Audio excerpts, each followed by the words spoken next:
Sudah. Selamat malam. Gimana kabarnya malam hari ini? Luar biasa. Baik, Pak. Pak. Ini cuaca, Baik, Malam, Pak. ya selamat malam. Ini cuaca malam ini di tempat kami mendung, jadi nggak ada, tapi nggak ada halilintar, nggak ada petir, jadi suara nggak akan terganggu. Em, kita akan langsung menuju ke Golgota ya, langsung ke Golgota saja. Silahkan Bapak Ibu ke Lukas bab 23.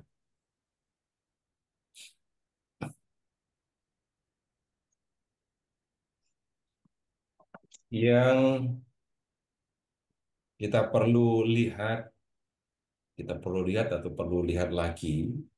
Ini ketika Yesus disalib,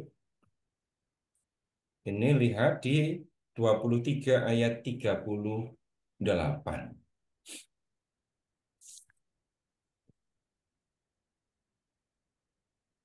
Juga ada tulisan di atas kepalanya, inilah Raja orang Yahudi. Kemudian perhatikan juga di ayat 39, hujatan yang disampaikan oleh penjahat yang disalibkan bersama dengan Yesus. Bukankah engkau Mesias? Selamatkan dirimu dan kami. Perhatikan kata Mesias. Kemudian sebelumnya, Bapak Ibu silahkan lihat ulang, lihat lagi ya, bab 19, ayat 38. Jadi Yesus memasuki kota Yerusalem dengan menunggang seekor keledai.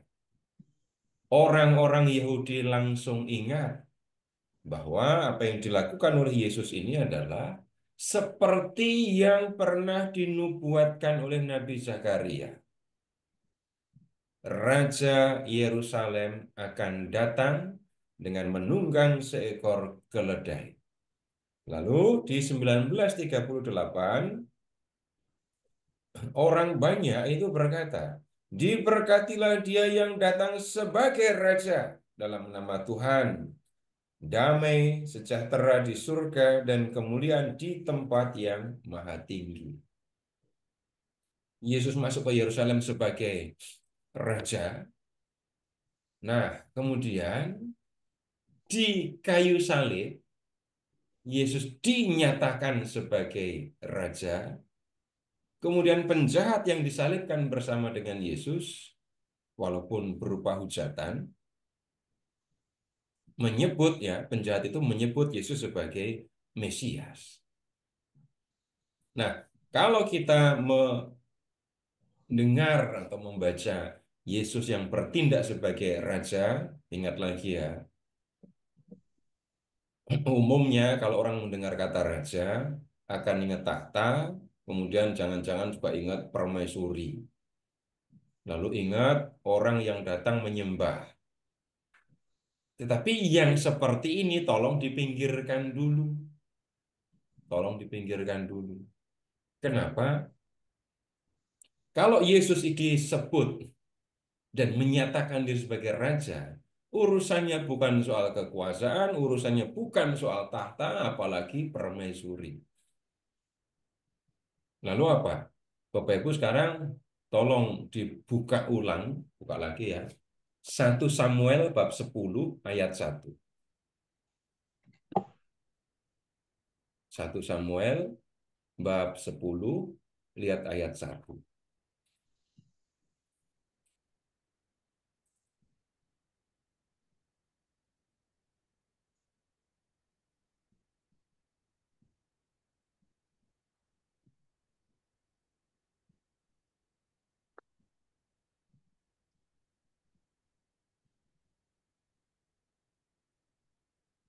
Lalu Samuel mengambil buli-buli berisi minyak dan menuangkannya di kepala Saul. Ia mencium Saul sambil berkata, "Bukankah Tuhan telah mengurapi engkau ya, menjadi pemimpin atas umatnya Israel. Tuhan mengurapi Saul menjadi pemimpin Israel. Yang diurapi, nah itu Saul. Dalam bahasa Ibrani, yang diurapi itu sama dengan Mesias. Kemudian, engkau akan berkuasa atas umat Tuhan dan engkau akan membebaskan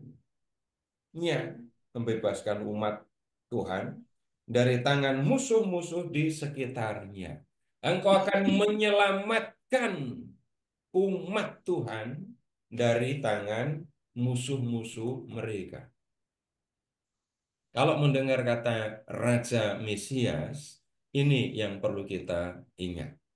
Mesias adalah Raja Penyelamat, gitu. Raja Penyelamat. Raja yang perannya, yang tugasnya adalah menyelamatkan umat Allah dari musuh-musuhnya. Jadi itu dibalik kata Raja Mesias. Yesus menyatakan diri dengan menunggang keledai, "Aku Raja Mesias." Kemudian lihat juga di atas kepala Yesus ada tulisan, "Inilah Raja orang Yahudi." Kemudian penjahat mengakui bahwa Yesus adalah Mesias. Nah, di mana peran Yesus sebagai Mesias atau Raja di dalam perikop ini? Bapak Ibu ingat lagi, Pilatus sudah memeriksa Yesus dan 3 kali menyatakan bahwa Yesus tidak bersalah.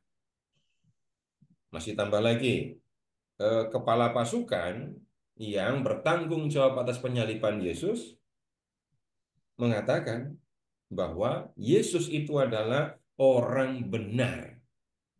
Yesus orang benar.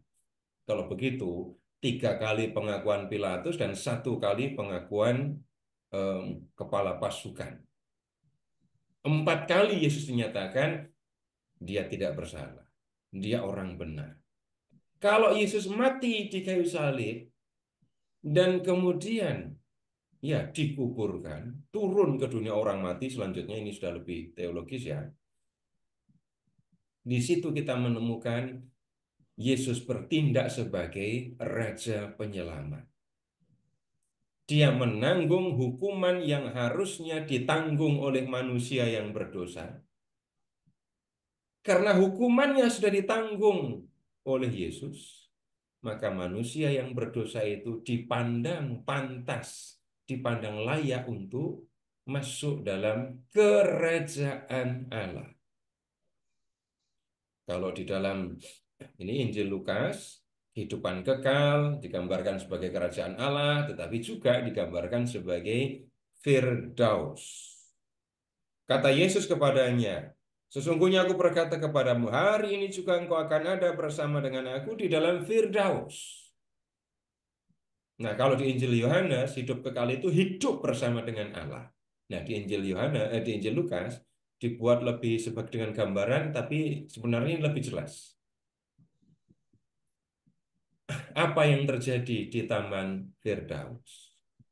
Adam, manusia hidup bersama dengan Allah. Jadi manusia berdosa. Manusia harusnya dihukum karena dosa-dosanya. Yesus yang tidak bersalah menanggung hukuman yang harusnya ditanggung oleh orang berdosa. Hukuman sudah ditanggung oleh Yesus, maka manusia dipandang benar, atau pakai bahasa yang lebih ini jelas ya, dianggap benar oleh Allah. Dan karena sudah dipandang benar oleh Allah, manusia akan tinggal bersama dengan dia di dalam kehidupan surgawi. Nah, ini makna dari kematian Yesus di kayu salib. Nah, kemudian sekarang kita lihat ke Lukas bab 23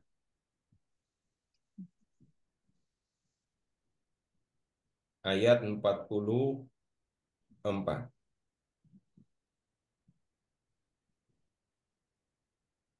Ketika itu hari sudah kira-kira jam 12 dan kegelapan meliputi seluruh negeri sampai jam 3. Jadi waktu itu jam 12 terus gelap. Nah, gelapnya itu sampai jam 3. Sebab matahari tidak bersinar, tabir bait suci terkoyak menjadi dua. Dan kemudian Yesus berseru dengan suara nyaring. Ya Bapa, ke dalam tanganmu kuserahkan nyawaku. Sesudah berkata demikian, ia mengembuskan nafas terakhir.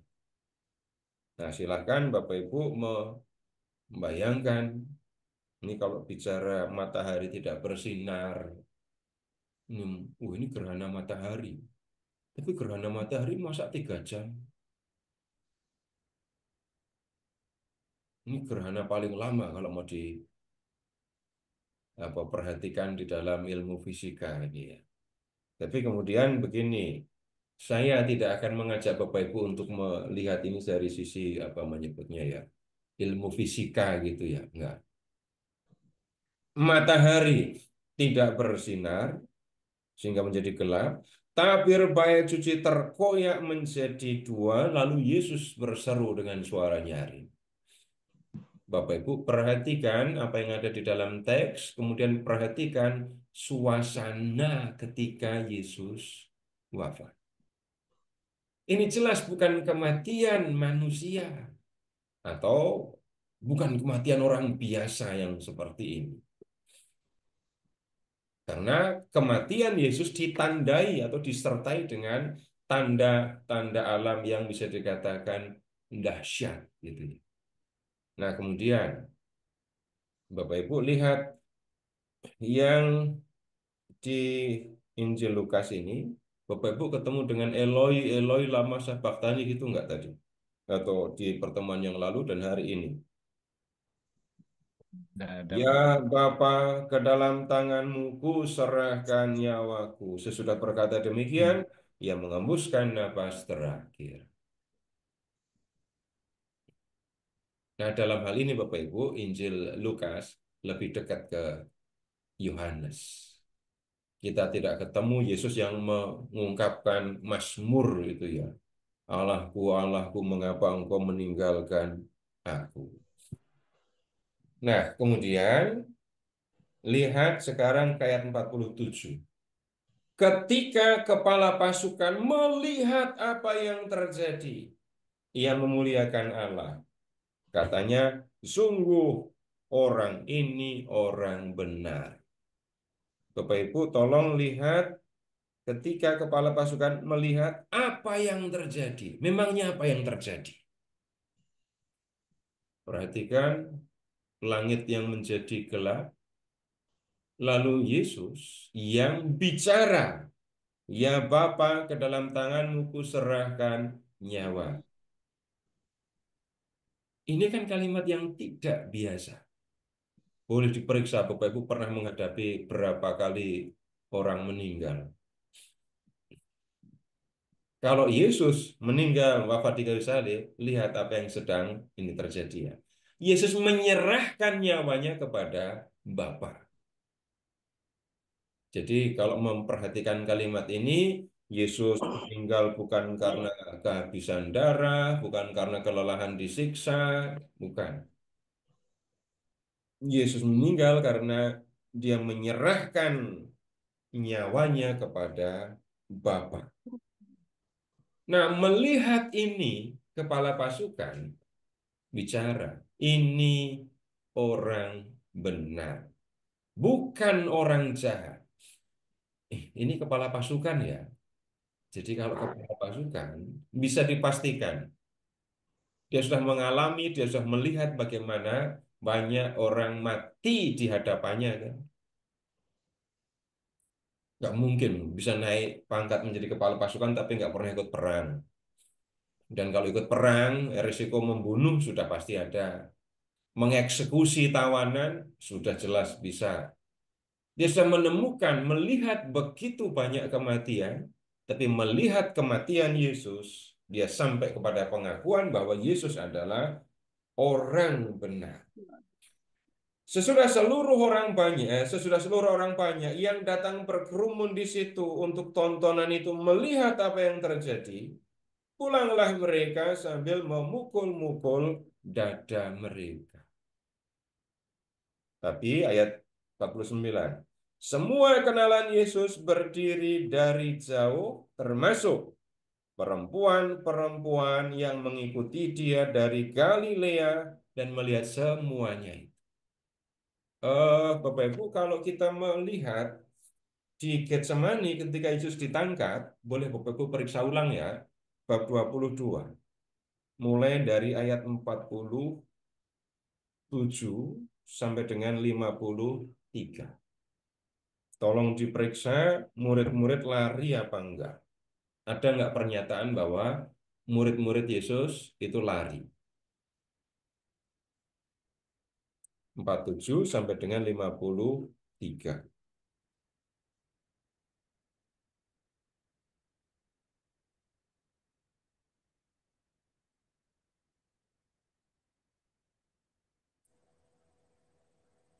Ada apa enggak? Nggak ada.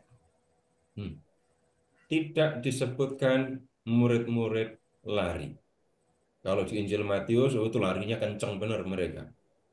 Sampai ada satu orang cuma memakai kain, lari mau lari, orang yang mau menangkap Yesus pegang kainnya, sehingga orang itu lari tanpa kain.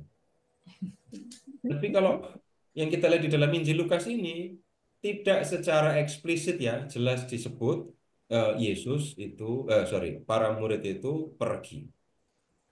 Walaupun dikatakan seorang dari antara mereka menyerang hamba imam besar lalu memotong telinga kanan, tapi nggak disebut bahwa orang-orang ini lari. Lalu lihat di ayat 54, ini Petrus saja yang mengikuti Yesus sampai ke rumah imam besar.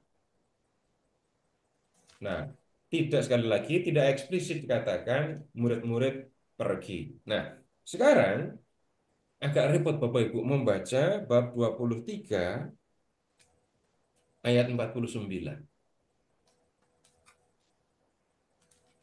Semua kenalan Yesus berdiri dari jauh, termasuk perempuan-perempuan yang mengikuti dia dari Galilea dan melihat semuanya itu.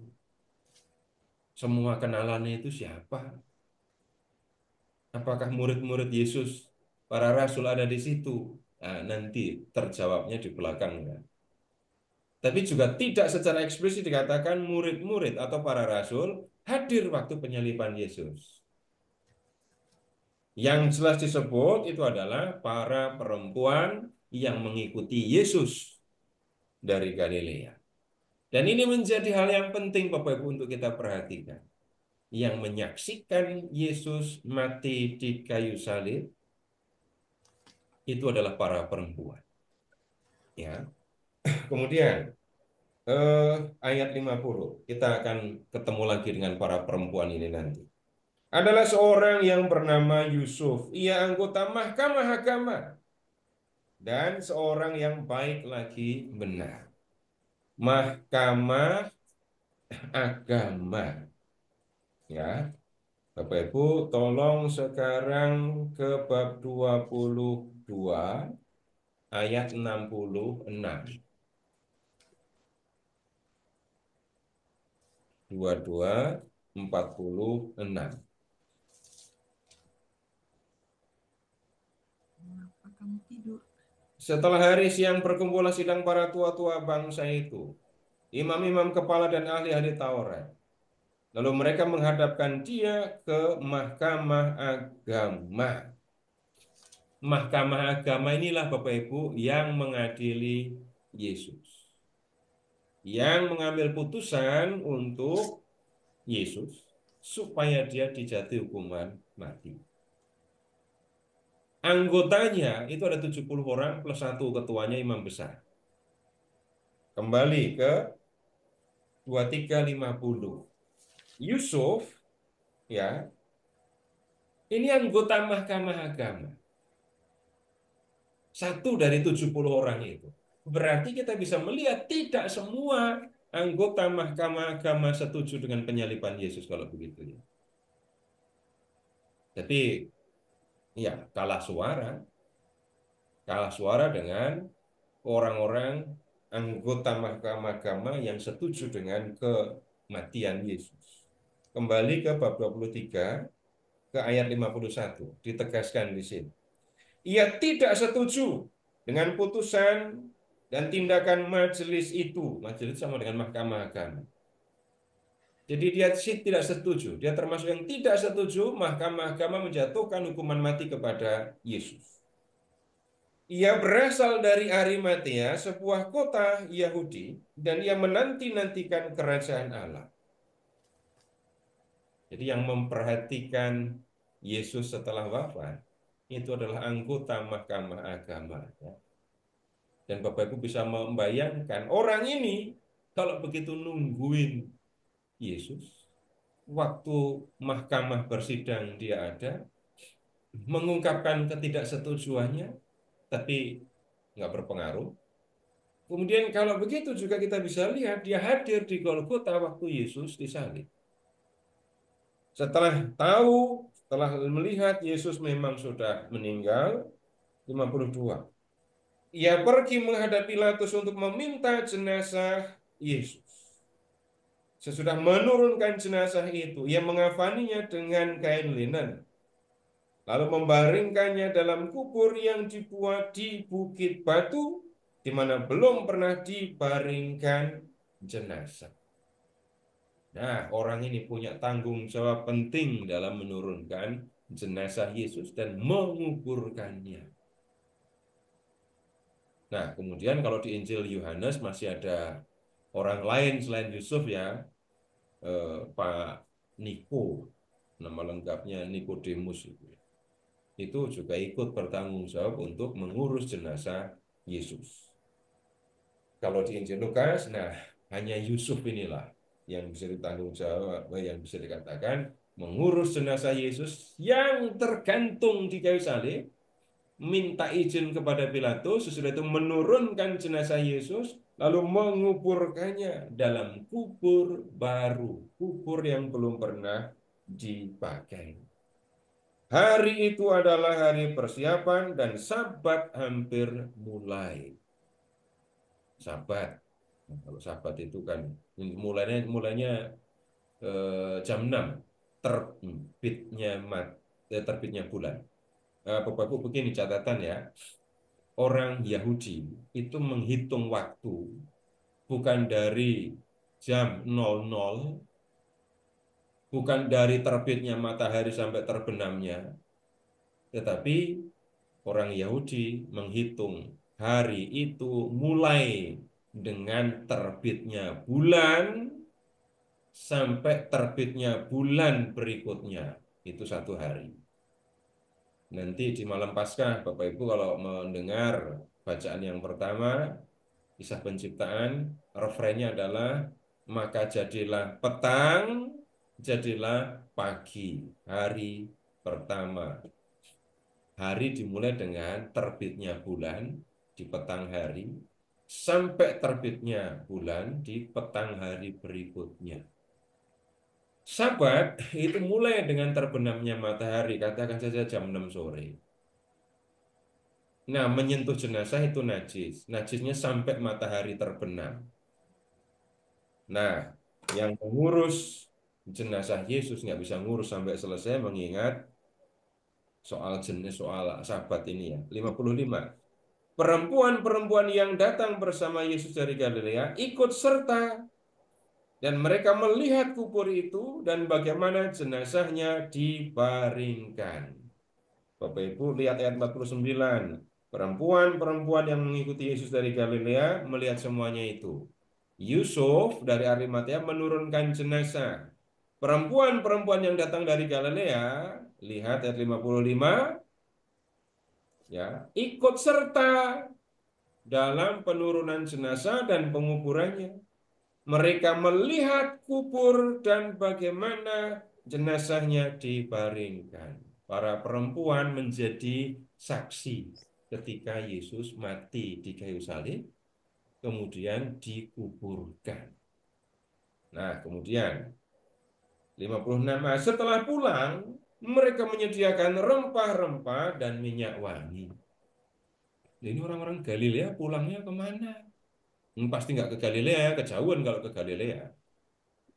Pulangnya, ya malam setelah Yesus dikuburkan, mereka kembali ke Yerusalem, ke tempat mereka menginap. Ya, ingat murid-murid Yesus dan Yesus nginapnya di Bukit Zaitun. Nah, para perempuan ini rupanya menginapnya di dalam kota Yerusalem. 56b, 56a, mereka menyediakan rempah-rempah, minyak wangi untuk mengurus jenazah Yesus setelah Sabat selesai. Pada hari Sabat, mereka beristirahat menurut hukum Taurat. Terus, 24. Pagi-pagi benar, pada hari pertama minggu itu, mereka pergi ke kubur membawa rempah-rempah yang telah mereka sediakan. Mereka mendapati batu sudah terguling dari kubur itu. Dan setelah masuk, mereka tidak menemukan jenazah Tuhan Yesus. Udah, tunggu dulu, Bapak Ibu. Ini kalau ibu-ibu, ini murid-murid Yesus ya, pengikut Yesus ya. Mereka melihat Yesus mati di kayu salib. Mereka melihat Yesus dikuburkan. Sekarang mereka datang ke kubur untuk melanjutkan mengurus jenazah Yesus. Ibu-ibu, gimana perasaan para perempuan ini ya? Saya tanya pendapat ibu-ibu semua. Berdasarkan yang saya omongkan tadi, perasaan para perempuan ini gimana kalau pergi ke kuburan seperti ini? Kaget, Kenapa? kaget dan takut. Sedih. Kalau takut, wah ini mereka datang untuk mengurus jenazah. Sudah pasti nggak ada takut kan? Mau ngurus jenazah kok. Tapi kemudian, ya rasa yang bisa jadi mereka alami ini sedih. Sedihnya itu double gitu ya. Pilu, Ngilu. pilu, pilu, Pilu atau ngilu? pilu, Pilu dan sedih pilu sekali. tadi. Pilu Melihat guru tadi. mereka mati di kayu salib. Pak. Kemudian melihat badan Yesus kayak apa coba? Tangannya, kakinya, bolong-bolong kayak gitu. Itu yang ada di pikiran mereka jelas kan enggak? Yang mereka rasa bisa dikatakan sedih yang sangat serius. Tapi kemudian, nah, jadi mereka pergi ke kubur itu pasti bukan dengan semangat ya. Bukan dengan semangat, dengan kegembiraan, dengan apa nyebutnya ya, dengan sukacita, bukan. Karena balik lagi, mereka harus mengurus jenazah guru mereka yang mati dengan cara yang mengerikan itu. Lalu, ketika mereka sampai ke kubur, yang mereka lihat adalah batu penutup kubur sudah terguling. Lalu mereka masuk dan mendapati jenazah Yesus enggak ada. Tambah sedih lagi ini pasti. Tambah sedih. Ini datang sudah matinya seperti itu, nguburnya waktu itu belum lengkap. Kira kita mau datang untuk membereskan atau menguburkannya secara layak, ternyata jenazahnya malah sudah tidak ada. Nah, sementara mereka termangu-mangu melihat hal itu, tiba-tiba dua orang berdiri dekat mereka memakai pakaian yang berkilau-kilauan. Mereka sangat ketakutan dan menundukkan kepala. Lalu kedua orang itu berkata kepada mereka, "Mengapa kamu mencari dia yang hidup di antara orang mati? Ia tidak ada di sini. Ia telah bangkit. Ingatlah apa yang dikatakannya kepada kamu ketika ia masih di Galilea, yaitu bahwa Anak Manusia harus diserahkan ke tangan orang-orang berdosa dan disalibkan dan bangkit pada hari yang ketiga." Mereka tidak menemukan jenazah Yesus, tapi ketemu dua orang yang bisa dikatakan ini malaikat. Dari mana tahu kalau itu malaikat? Tidak digunakan kata malaikat, tapi Bapak Ibu perhatikan pakaiannya. Pakaiannya ya. berkilau-kilauan. Dan kemudian para perempuan itu menundukkan kepala, Kak. Ya, menundukkan kepalanya karena takut. Tapi yang lebih penting adalah karena tidak tahan melihat kilau cahaya dari dua malaikat itu. Kilau, kilaunya pakaian, ini ya bisa dikatakan sebagai tanda pakaian surgawi itu. Seperti waktu Yesus menampakkan kemuliaan. Nah, malaikat itu memberitahukan bahwa Yesus sudah bangkit. Kemudian nggak ada gunanya mereka, para perempuan ini, mencari Dia yang hidup di antara orang mati. Bapak Ibu, perhatikan Dia yang hidup. Ini Bapak Ibu, kita merayakan Paskah, itu kan merayakan bangkitnya Yesus dari kematian. Kita merayakan bagaimana Yesus mengalahkan kematian. Dalam liturgi malam Paskah, yang percaya kepada Yesus akan bangkit bersama Dia, akan bangkit seperti Dia. Nah, setelah ketemu dengan malaikat dan mendengar bahwa Yesus sudah bangkit, lihat ayat 9. Setelah mereka kembali dari kubur, mereka menceritakan semuanya itu kepada ke-11 rasul dan kepada semua saudara yang lain. Perempuan-perempuan itu ialah Maria dari Magdala atau Maria Magdalena. Terus ada Yohana. Terus Maria ibu Yakobus. Dan perempuan yang lain. Itu perempuan-perempuan ini yang datang untuk mengurus jenazah Yesus, ketemu malaikat, lalu mendengar dari malaikat bahwa Yesus sudah bangkit. Perempuan-perempuan ini kemudian kembali menjumpai para rasul, menjumpai ke-11 rasul dan menceritakan apa yang terjadi di kubur, apa yang dikatakan oleh malaikat. Bapak Ibu sekarang perhatikan ayat 11.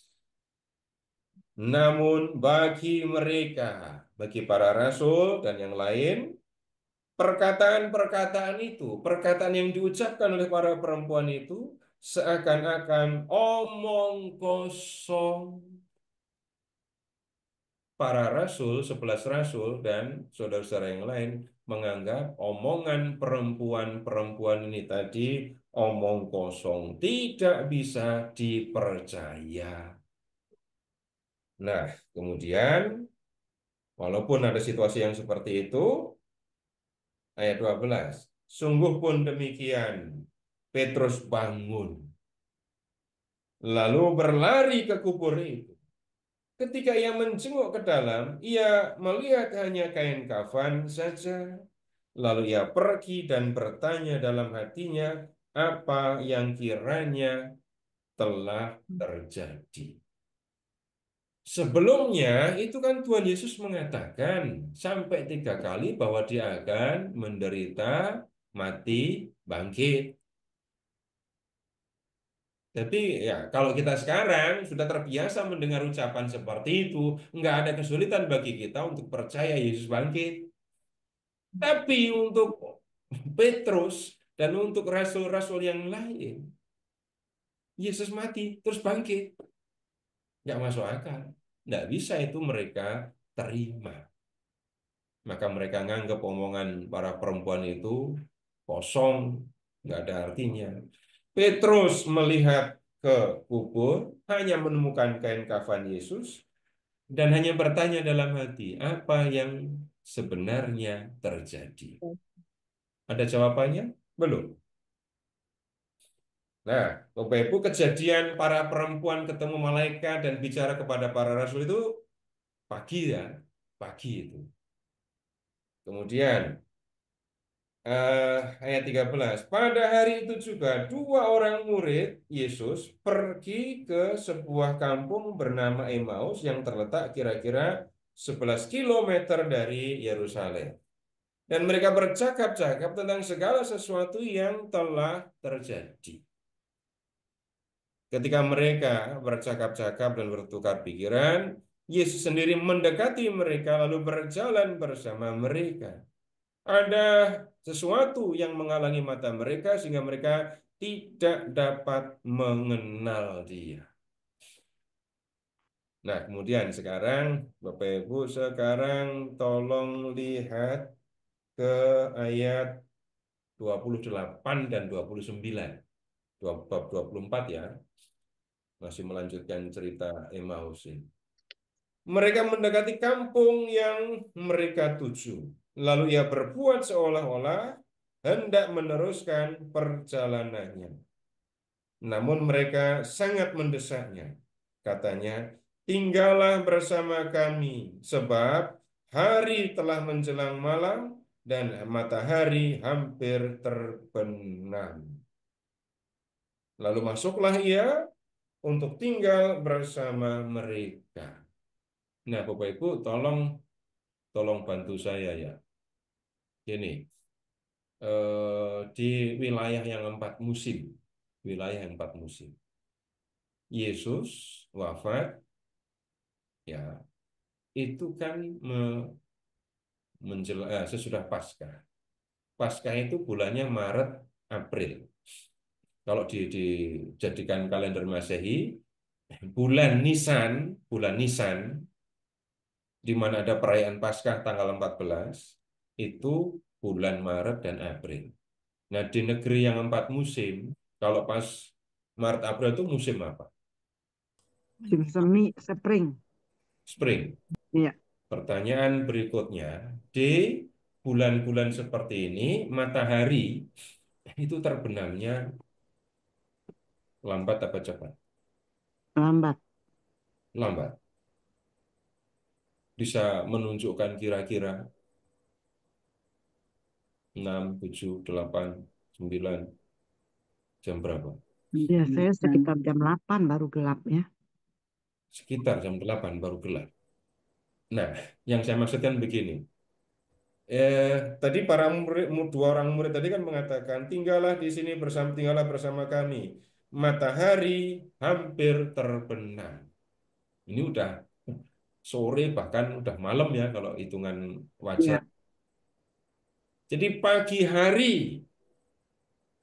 para perempuan mendapat berita dari malaikat kalau Yesus bangkit. Mereka menimpa para rasul, omongan mereka tidak dipercaya. Malamnya atau sorenya, dua orang ini pergi ke Emmaus. Kalau hanya 11 kilo jalan kaki, Bapak Ibu, eh, jalan lambat ya. Jalan lambat itu kalau 1 kilometer 15 menit. Udah tinggal 15 kali 11. Nah, kenapa saya sampai menghitung yang seperti ini, Bapak Ibu? Ini yang cerita selanjutnya akan membantu kita, atau kita akan terbantu untuk mengerti. Nah, sekarang begini, 30. Waktu ia duduk makan dengan mereka, ia mengambil roti, mengucap syukur, lalu memecah-mecahkannya dan memberikannya kepada mereka. Ini jelas makan malam. Ketika itu terbukalah mata mereka dan mereka pun mengenal dia, tetapi ia lenyap dari tengah-tengah mereka. Kata mereka seorang kepada yang lain, bukankah hati kita berkobar-kobar ketika ia berbicara dengan kita di tengah jalan dan ketika ia menerangkan kitab suci kepada kita? Lalu bangkitlah mereka dan terus kembali ke Yerusalem. Jadi mereka kembali ke Yerusalem jalan malam, malam-malam. Waktu Yesus sepura-pura mau melanjutkan perjalanan, mereka minta Yesus singgah. Singgah dulu. Ini udah mau malam, lanjutkan perjalanan besok gitu lengkapnya. Tapi begitu mereka mengenali bahwa yang berjalan bersama dengan mereka, mau makan bersama dengan mereka itu adalah Yesus, mereka nggak mikir waktu lah.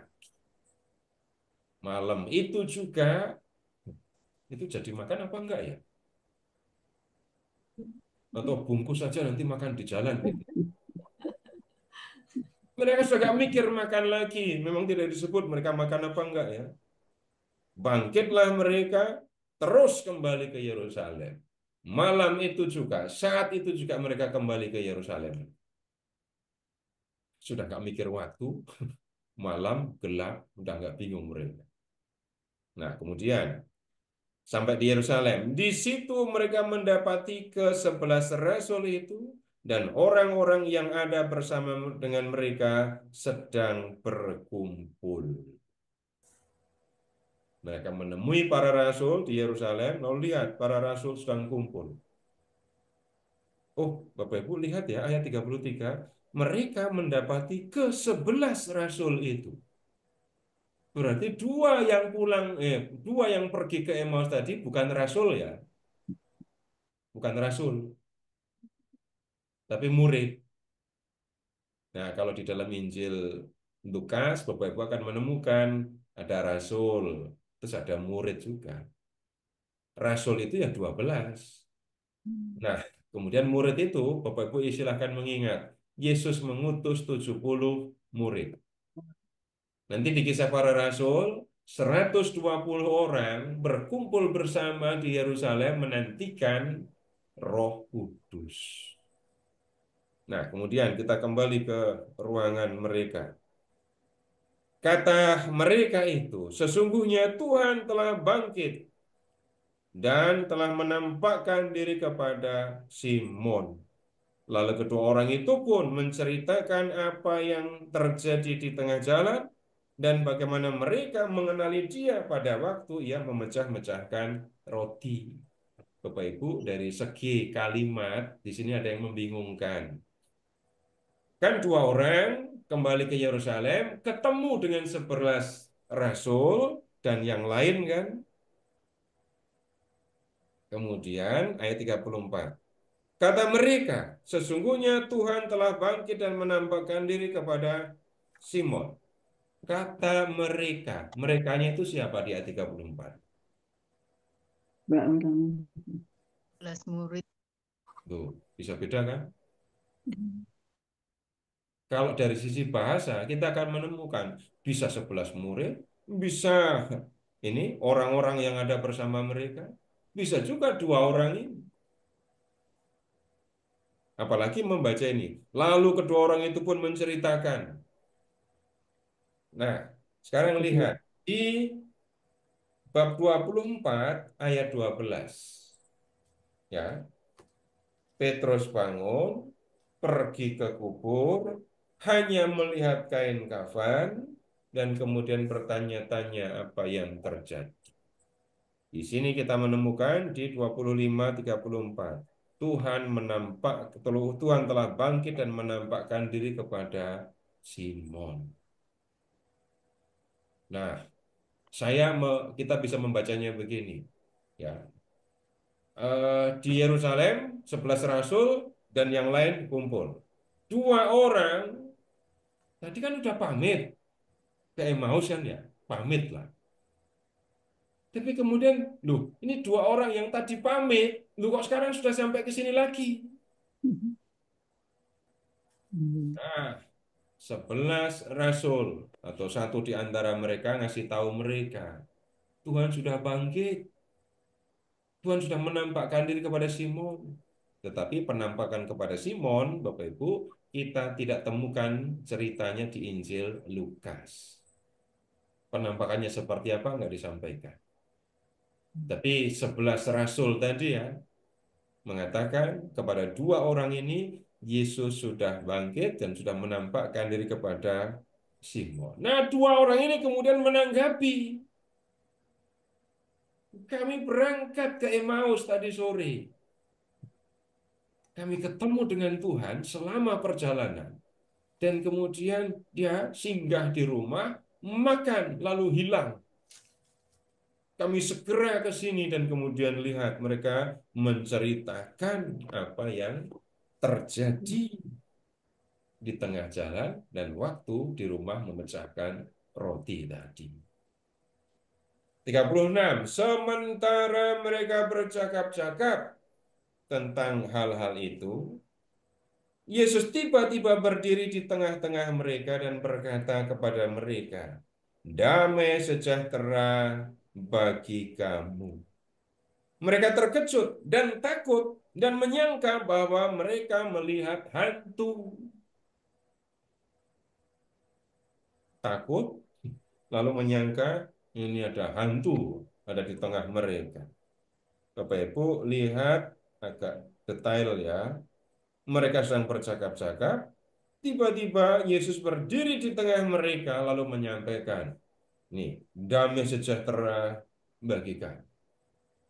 Ini pengalaman pertama ya, ketemu dengan Yesus yang bangkit tadi, yang sudah bangkit. Mereka ada di dalam ruangan, tiba-tiba Yesus ada di antara mereka.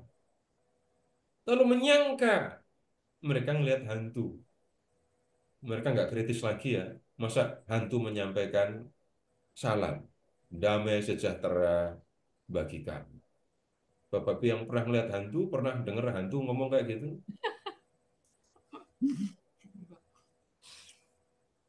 Nah, para murid, para rasul jadi berpikir aneh kan.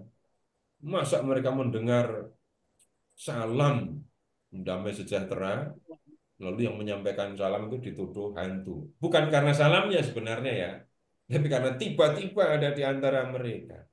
Nah, kemudian mereka takut. Tetapi ayat 38, Yesus berkata kepada mereka, "Mengapa kamu terkejut?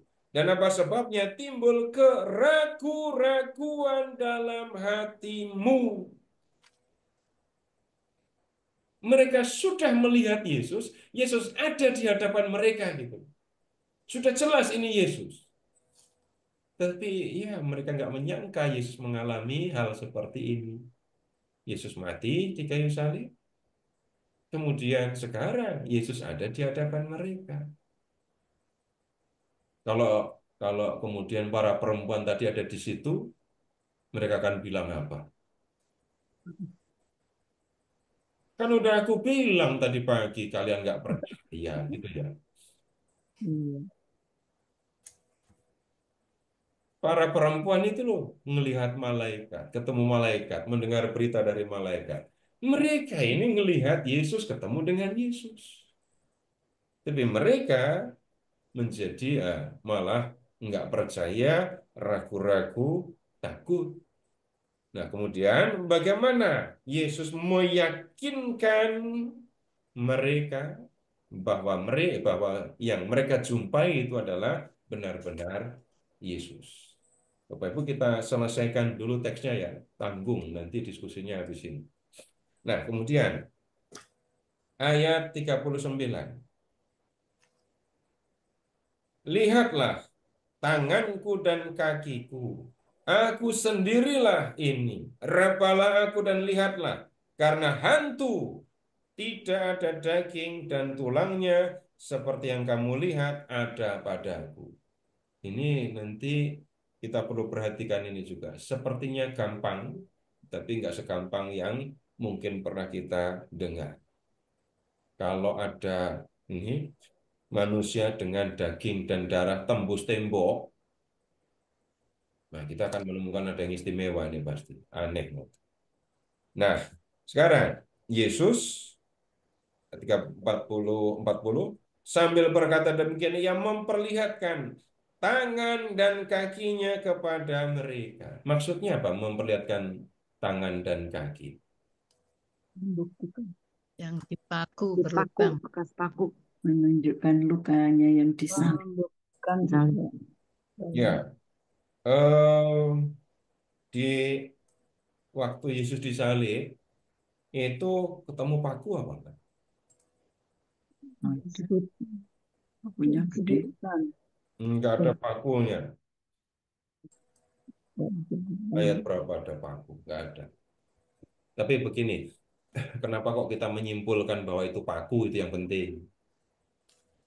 Eh, Orang yang digantung di kayu salib itu kemungkinannya ada dua, diikat tangan dan kaki atau dipaku.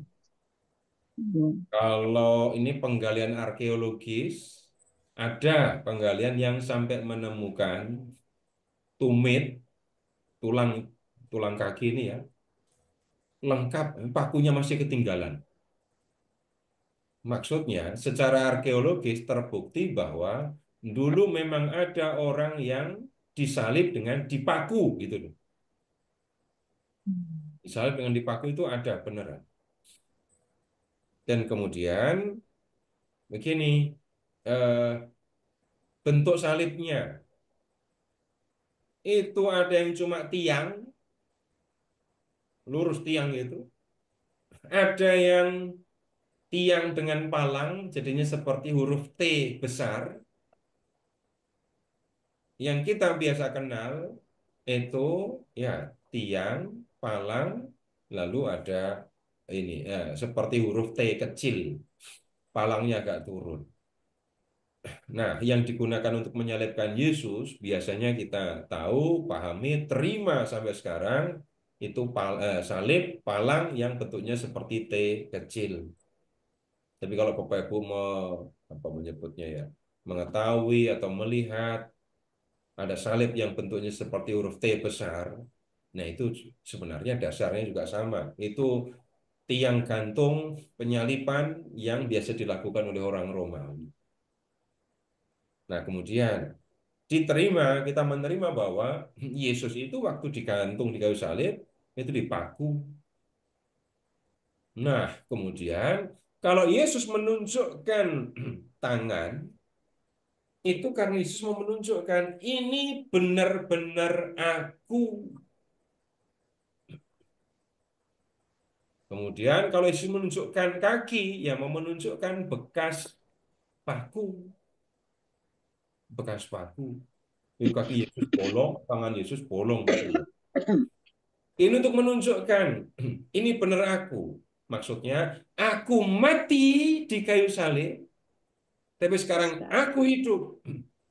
Berarti aku bangkit. Maksudnya begitu. Sudah pada percaya? Belum. Lihat ke ayat 41. Ketika mereka belum percaya karena girangnya dan masih heran, berkatalah ia kepada mereka. Ini pembuktian kedua. Karena para rasul belum percaya. Apakah kamu punya makanan di sini? Yesus bilang gitu. Kamu punya makanan enggak? Lalu lihat. Lalu mereka memberikan kepadanya sepotong ikan bakar. Lengkap dengan sambal kecapnya. Goreng apa bakar ya? Goreng. Goreng Ya, ya? yang lama pakai kata goreng, tapi Oh, yang lama. ya kata menggoreng dianggap nggak biasa. Memang di zaman Yesus sudah ada minyak. Minyak ada sih minyak minyak zaitun ya, udah ada. Hmm. Tapi kebiasaan menggoreng rupanya nggak dikenal. Jadi yang lama nggak ada soal sih. Mau goreng mau bakar. Kalau Bapak pilih mana? Ikan bakar atau ikan goreng? Bakar. Orang lebih sehat yang bakar. Iya. Nah, kemudian lihat 43. Ia, Yesus, mengambilnya dan memakannya di depan mata mereka. Bapak Ibu lihat ya. Membuktikan bahwa ini adalah aku, bukan hantu. Ngapain kok pakai makan? Pernah lihat hantu makan belum? Enggak. Belum. Ya, Bukan dulu. hantu nggak makan Ketemu ikan. hantunya belum, Bu? Jangan. Nah, kemudian sekarang begini saja. Saya tanya sama ibu-ibu. Ibu-ibu pernah ngeliatin suami ibu makan nggak? Orang makan, jadi suami makan atau anak makan diliatin aja gitu pernah apa enggak? Enggak pernah. Enggak ikut makan tapi cuma ngeliatin aja. Ada yang pernah melakukan itu? Pernah. Pernah. Itu maksudnya apa sih?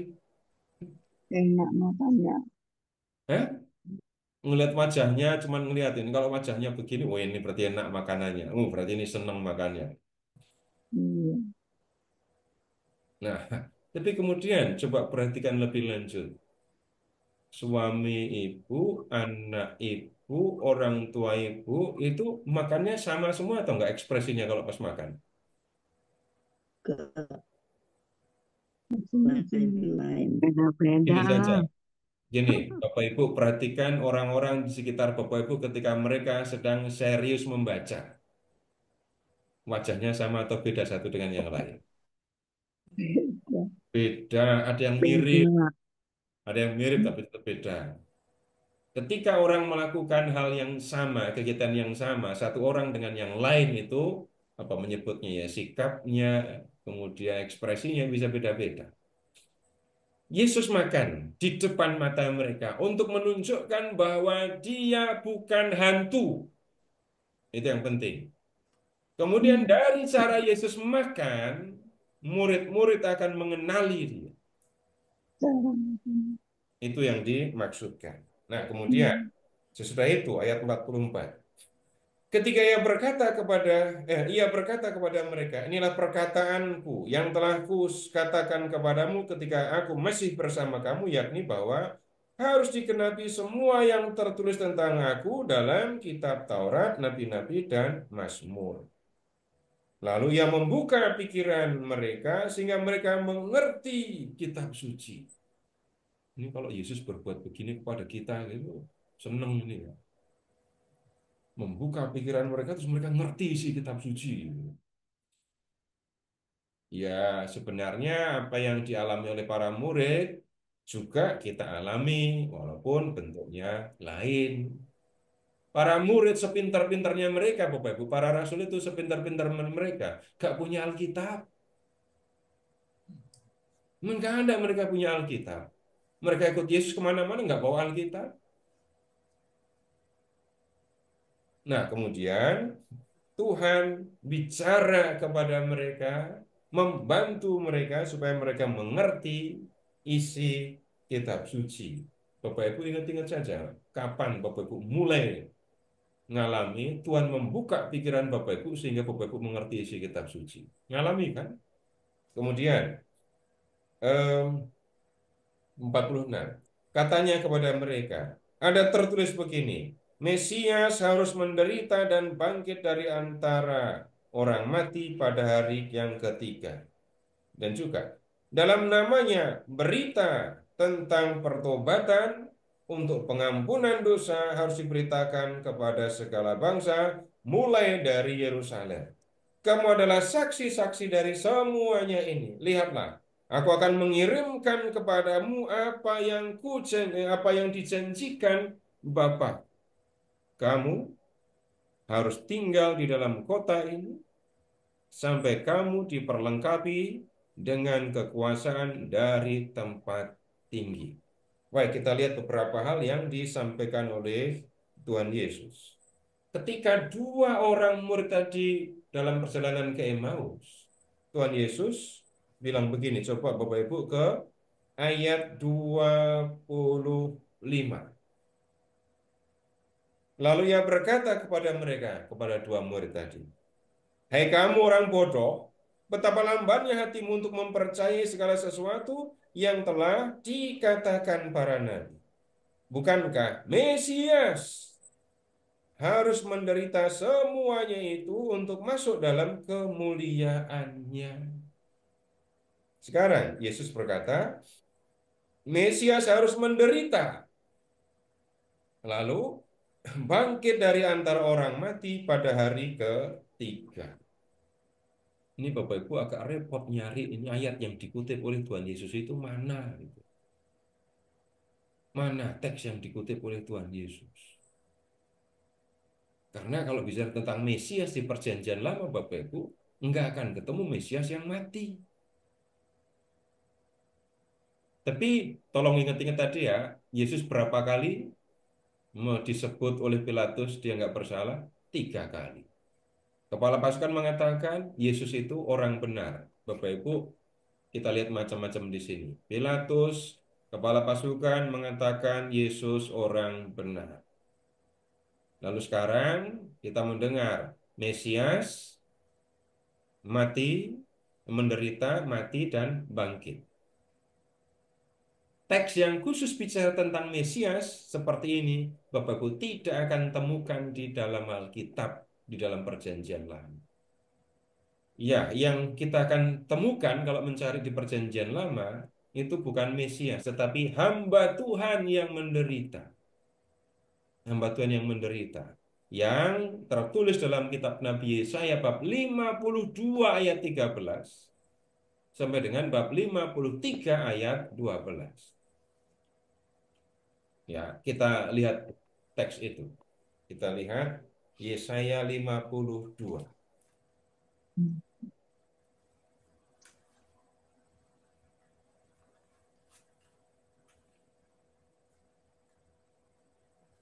Mulai dari ayat 13. Hamba Tuhan yang menderita.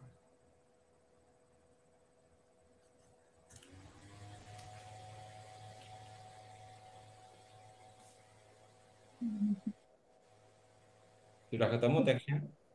Sudah.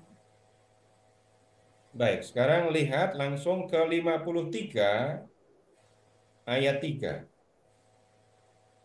Ia dihina dan dihindari orang. Seorang yang penuh kesengsaraan dan yang biasa menderita kesakitan. Kemudian lihat sekarang, bentar, ayat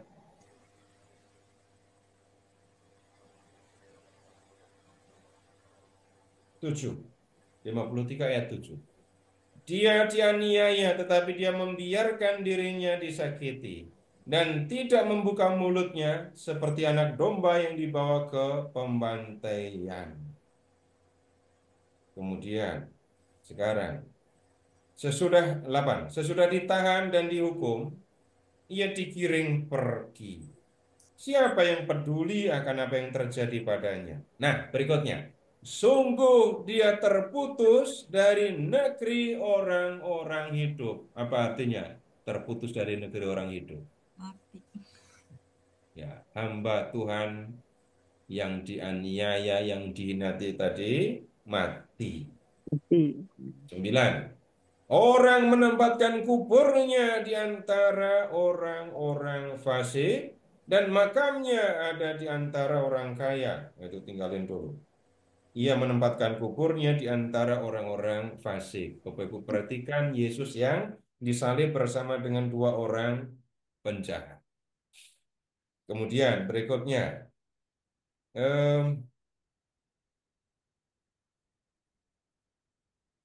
ayat 11. Sesudah kesusahan jiwanya, ia akan melihat terang dan menjadi puas. Hamba Tuhan yang disebut di sini ini tadi, kan mati, terputus dari negeri orang hidup tadi. Mati kan, masuk ke dunia orang mati. Tetapi sesudah kesusahan jiwanya, ia akan melihat terang. Ia akan hidup. Itu yang dikatakan bangkit dari antara orang mati. Kemudian sekarang lihat ke ayat 9 lagi. Ayat 9. Orang menempatkan kuburnya di antara orang fasik, makamnya di antara orang kaya. Perhatikan, sekalipun tidak berbuat kekerasan dan tipu daya tidak ada dalam mulutnya. Jadi hamba Tuhan yang disebut di teks ini orang benar, tidak bersalah. Tapi kalau dia ini orang benar, tidak bersalah, kenapa kok dihina, dihindari orang, disakiti, mati, kemudian dikubur di antara para penjahat? Lihat sekarang ke ayat 4. 53 ayat 4. Sesungguhnya penyakit kitalah yang ditanggungnya, dan kesengsaraan kita yang dipikulnya. Padahal kita mengira dia kena tulah, dipukul, dan disakiti Allah. Semua orang mengira hamba Tuhan itu menderita karena dia berdosa. Sedang dihukum Allah orang ini. Tapi orang ini kan nggak bersalah. Hamba Tuhan ini tidak bersalah, mulutnya nggak pernah ngomong jelek. Kalau dia mengalami penderitaan dan kematian seperti ini, nah lihat ayat 5, 53 ayat 5. Akan tetapi dia ditikam karena pemberontakan kita. Siapa yang memberontak? Baca teksnya. Yang berontak siapa? Ayat 5, ayat 5. Akan tetapi dia ditikam oleh karena pemberontakan kita. Yang berontak siapa? Kita. Kita, Yang ditikam? dia, Iya. Yesus. Hamba Tuhan itu yang ditikam. Ya. Kemudian, lihat. Dia diremukkan karena kejahatan kita. Yang jahat siapa? Kita, Kita. Yang diremukkan? Dia. hamba Tuhan. Ayat 6. Kita sekalian sesat seperti domba, masing-masing kita mengambil jalannya sendiri. Tetapi Tuhan telah menimpakan kepada kita kejahatan, menimpakan kepadanya kejahatan kita sekalian. Kita yang sesat, kita yang berbuat jahat, kita yang harusnya dihukum. Tetapi hamba Tuhan itu menerima hukuman yang harusnya kita tanggung. Ini yang kita bisa lihat penjelasan Yesus kalau bicara tentang Mesias, harus menderita, bangkit, dan kemudian ini juga dikatakan Mesias menderita untuk masuk dalam kemuliaan. Bapak Ibu, teks yang mungkin, paling mungkin, nggak ada kemungkinan lain. Yang dikutip, dimaksudkan oleh Yesus adalah Yesaya 52-53 ini. Loh, disitulah Bapak Ibu, Tuhan Yesus bertindak sebagai penyelamat. Loh, kok penyelamat? Ya, penyelamatan yang dilakukan oleh Yesus itu bukan penyelamatan bangsa Israel dari musuh-musuh di sekitar dengan perang, dengan senjata gitu ya. Yesus menyelamatkan manusia dari dosa dan dari kematian. Caranya, Yesus mati di kayu salib, menanggung hukuman yang harusnya ditanggung oleh orang berdosa, dan kemudian habis itu Yesus mengalahkan kematian. Yang percaya kepada Yesus akan bangkit bersama dengan Dia. Kemudian sekarang kita balik ke Injil Lukas bab 24. Lalu lihat ke ayat ini 50. Yesus membawa mereka keluar kota sampai dekat Betania. Di situ ia mengangkat tangannya dan memberkati mereka. Ketika ia sedang memberkati mereka, ia berpisah dari mereka dan terangkat ke surga. Mereka sujud menyembah Dia, lalu pulang ke Yerusalem dengan sangat bersukacita. Lihat, Yesus naik ke surga. Tugasnya sebagai Raja Penyelamat sudah diselesaikan. Dan kemudian tugasnya untuk menyampaikan pengajaran tentang bagaimana harus hidup seperti yang dikehendaki oleh Bapa sudah dikerjakan. Demikian pula Yesus sudah menunjukkan bahwa Dia berkuasa atas kematian. Nah, setelah menyelesaikan tugas, Yesus kembali kepada Bapa. Gitu. Nah, kemudian Bapak Ibu, saya punya pertanyaan yang mungkin bisa dianggap pertanyaan mengada-ada, tapi buat saya ini menjadi pertanyaan penting. Kenapa Yesus kok naik ke surganya di Betania? Kenapa kok di Bukit Zaitun? Itu pertanyaan yang ya buat saya penting. Orang lain mungkin nggak nganggap pertanyaan kayak gitu penting. Tapi ketika saya menemukan jawabannya, waktu itu diskusi dengan itu Romo Vitus Rubianto yang sekarang sudah jadi Bapak Uskup. Nah, itu dari beliau itu saya belajar banyak, bukan hanya Injil Lukas tapi juga yang lain. Nah, kemudian sekarang Bapak Ibu begini, silahkan Bapak Ibu membuka kitab Nabi Yoel sambil sesekali diperiksa Alkitabnya masih lengkap apa enggak, karena itu yang jarang dibuka kan. Hmm. Hmm.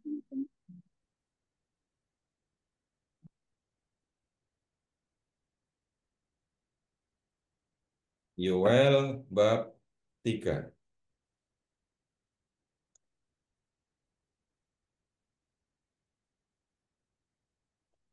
Hmm.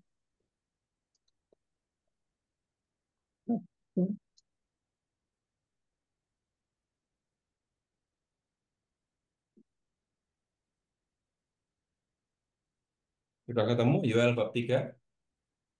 Hmm. Coba Bapak Ibu ke ayat 12. Lihat ayat 12.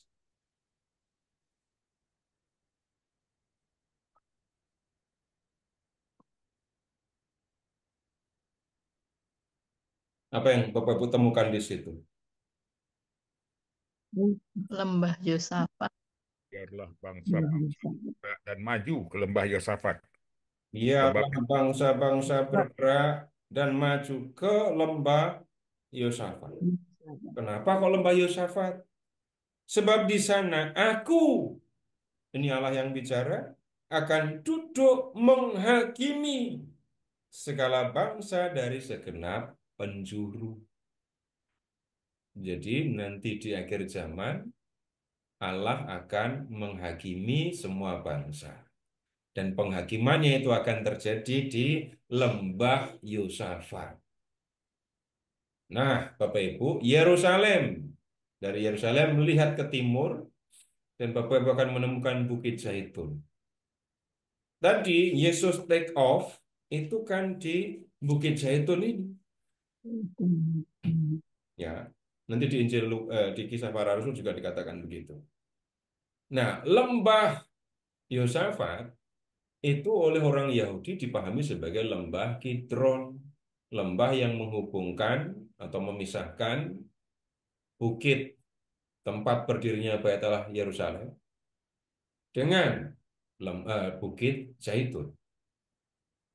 Nah, disitulah nanti Allah akan menghakimi para bangsa. Bapak Ibu, sekarang kembali ke Injil Lukas ya. Kembali ke Injil Lukas. Tapi sekarang Bapak Ibu silahkan ke bab 3.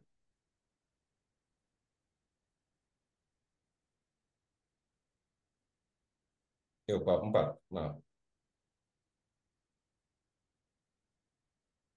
Oh, kok 4. Benar 3.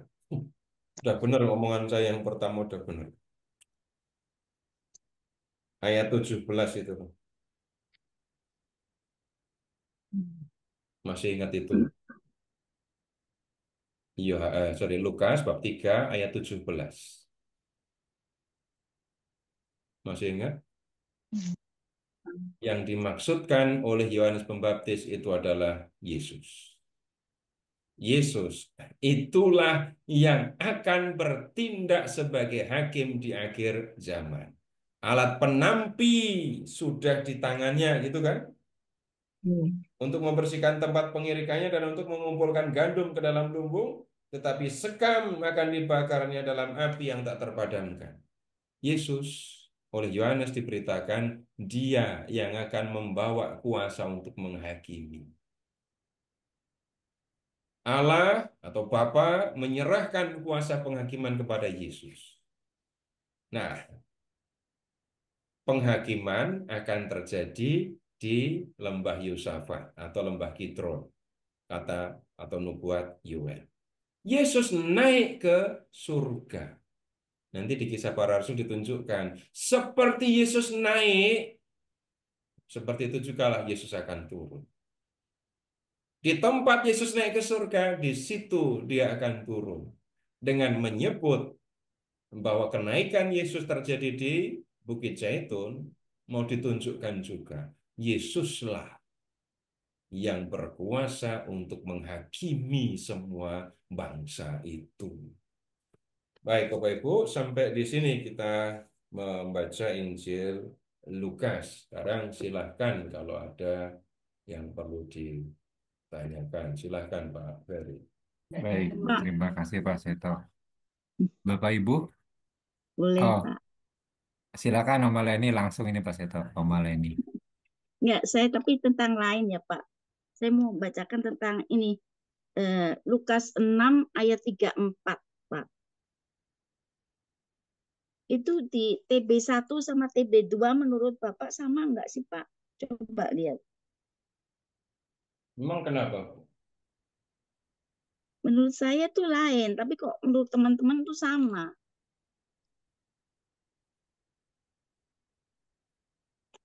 Ibu Bunyinya itu pegang yang lama atau yang baru? dua-duanya. Nah, kalau sudah memegang dua-duanya, Nah iya makanya saya bacain ya. ya, Yang lama bunyinya kan ini. Jikalau kamu memberi pinjaman kepada seseorang dan berharap akan menerima kembali, apakah jasamu? Orang berdosa pun memberi pinjaman kepada orang berdosa, apa tuh? Berdosa, supaya mereka menerima kembali sama banyak. Ini ya Pak ya. Ini yang ya, lama. Terus kalau yang baru, dia bilangnya itu begini. yang baru itu. Yang Ibu baca itu yang baru. Oh ya, sorry. Ya, itu yang baru, Pak. Terus yang lama bunyinya begini. Dan jikalau kamu meminjamkan sesuatu kepada orang, karena kamu berharap akan menerima sesuatu daripadanya, apakah jasamu? Orang-orang berdosa pun meminjamkan kepada orang-orang berdosa, supaya mereka menerima kembali sama banyaknya. Sama enggak sih, Pak? Sama enggak menurut Bapak? Jadi yang beda itu kata karena dan ya. Di Bukan, kalimat yang menurut saya pertama. kalau yang di lama itu kan itu ada motivasi untuk mendapat keuntungan loh. Jadi kita Karena, kasih betul. pinjaman Bukan kalau kata karena, ya kan?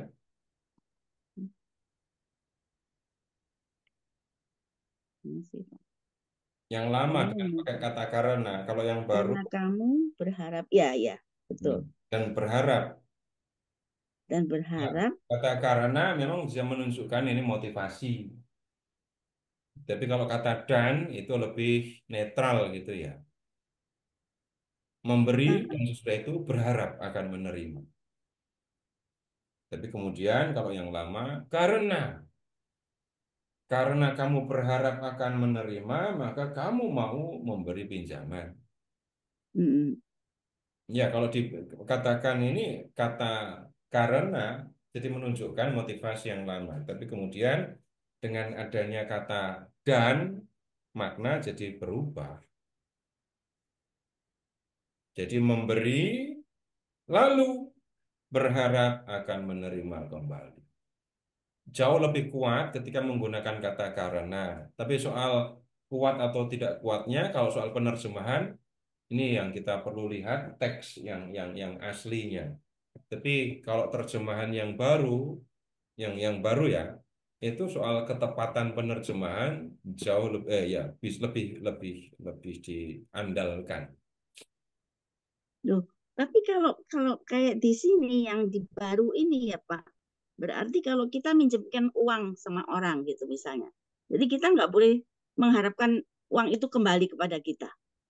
Dan bacanya lengkap. Kayak gitu kan, kayak gitu kayak kalau kayak Jika tahun ini. kamu memberi pinjaman kepada orang, Mm-mm. dan berharap akan menerima kembali apakah jasamu. Orang berdosa pun memberi pinjaman kepada orang berdosa supaya mereka menerima kembali sama banyak. Tetapi kamu kasihlah musuhmu dan berbuatlah baik kepada mereka. Dan apa yang dikatakan di situ? Bacanya lengkap. Sekarang Ibu ke ayat 35. Tetapi kamu kasihilah musuh-musuhmu dan berbuatlah baik kepada mereka dan pinjamkan tanpa mengharapkan balasan apapun. Nah, Ya, makanya. Jadi Yesus enggak, kalau memberi pinjaman tidak mengharapkan kembalian. iya, Ya, makanya ini gitu, ya begitu. pinjaman lah. Nah, tapi kalau Ini yang kita lama kan enggak, kan Pak.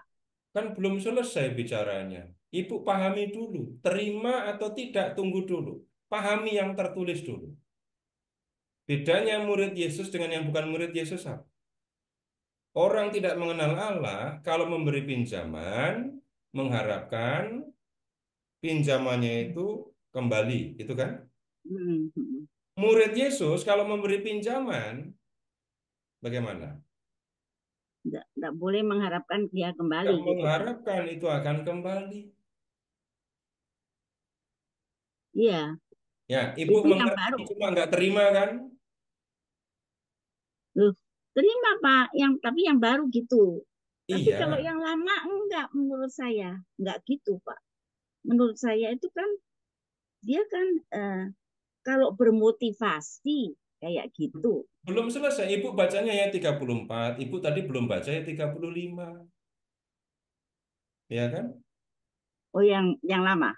Yang lama juga bacanya 35. Tetapi kamu kasihlah musuhmu dan berbuat baik kepada mereka dan pinjamkan dengan tidak mengharapkan balasan.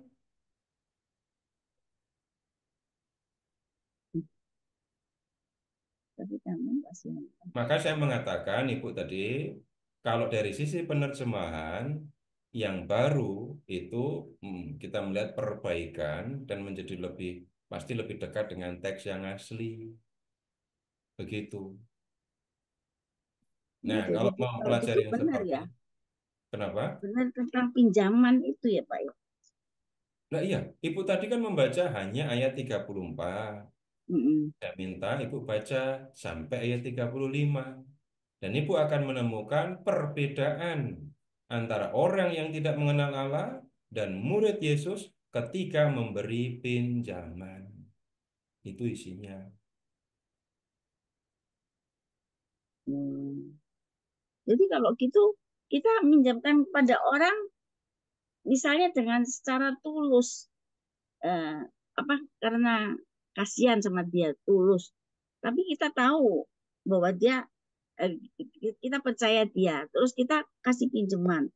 Nah terus masa enggak berharap kembali kalau minjem gitu Itu aja? yang saya maksudkan, Ibu paham tapi Ibu belum terima, ya kan? Ya kan? Nah, sekarang begini, sekarang begini. Ibu kalau ngomongin pinjam meminjam di Alkitab, itu jangan membayangkan pinjaman yang sekarang. Ibu meminjamkan untuk modal, ibu meminjamkan dengan jumlah yang besar. Kalau saya memahami secara yang Ibu Leni pahami, saya akan kirim nomor rekening saya untuk minjem duit ke Ibu. Ibu pengikut Yesus dan udah lama jadi pengikut Yesus kan, pasti nggak akan mengharapkan saya mengembalikan nanti. Bukan begitu yang dimaksudkan. Ibu silahkan membayangkan ya, yang minjem uang ke ibu itu adalah orang yang memang tidak bisa makan. Dan ketika yang minjem uang ibu itu adalah orang yang tidak bisa makan, pinjam uang untuk makan, ibu akan mengharapkan orang itu mengembalikan apa enggak?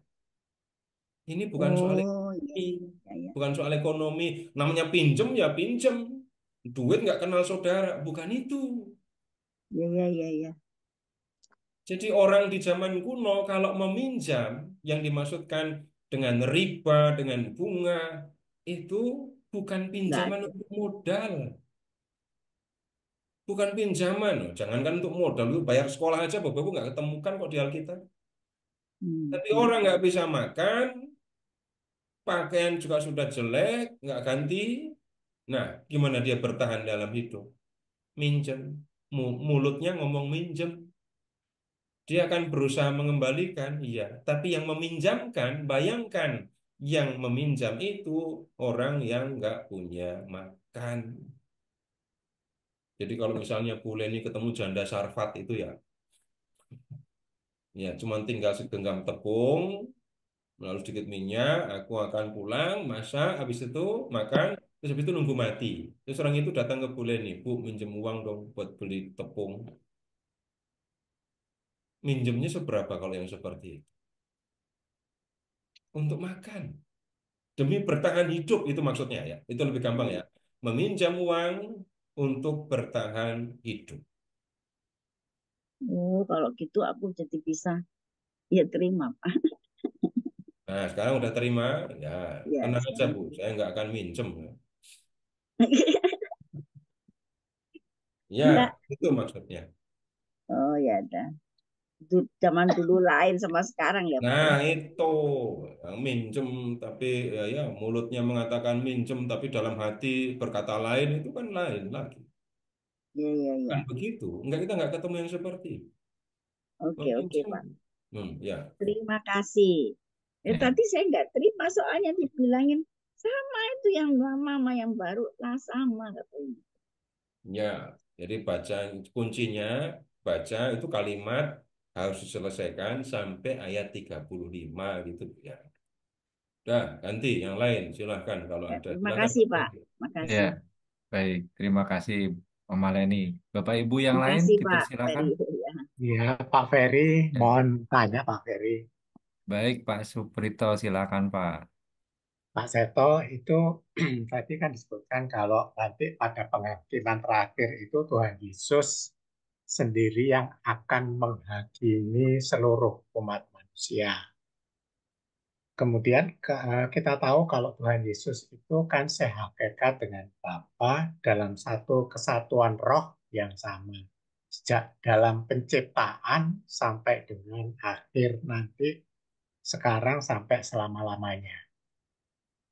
Tetapi di dalam ada satu ayat juga, kalau pada saat penghakiman atau pada saat akhir zaman nanti, tanda-tanda itu sudah diberikan oleh Tuhan Yesus sendiri. Tetapi tentang hari saat nanti, pada saat eh, penghakiman terakhir itu disebutkan juga kalau tidak ada satu orang pun yang tahu, malaikat-malaikat di surga juga tidak tahu, dan anak pun tidak, hanya Bapa sendiri yang tahu. Nah, pengertiannya gimana ya, Pak Seto ya? Karena sehakikat dengan Bapa, satu kesatuan, segala sesuatu yang dijalankan oleh Tuhan Yesus sesuai dengan eh, apa yang diamanatkan oleh Bapa, tetapi pada saat hari Tuhan nanti tidak ada seorang pun yang tahu, anak pun tidak, kecuali Bapa sendiri. Karena Tuhan Yesus sudah bilang begitu, saya nggak akan ngurus kapan Tuhan datang. Itu maksud terakhirnya gitu Pak, gampangnya. Paham maksudnya? Kamu nggak usah nyari tahu kapan aku akan datang untuk menghakimi. Itu bukan urusanmu. Urusanmu adalah hiduplah benar. Dan kemudian kapanpun aku datang, kamu siap. Kalau mau bicara tentang makna dari kalimat Yesus itu, ya ini. Tapi kalau Tuhan Yesus berbicara kan macam-macam cara yang digunakan. Nah, kemudian, gini, ah, Bapak Ibu, coba Bapak Ibu menggunakan pemahaman tentang Tritunggal, kemudian digunakan untuk membaca Alkitab. Bapak Ibu akan menemukan kebingungan. Kenapa? Yesus berdoa kepada Bapa. Kemudian Yesus mengatakan, Eloi, Eloi, lama sabachthani. Kemudian yang lain lagi, kita akan menemukan yang sebaliknya. Aku di dalam Bapa, Bapa di dalam aku. Di sini kita harus gini, menaruh perhatian begini. Ketika Bapak bicara tentang teologi Tritunggal, bicara teologi itu.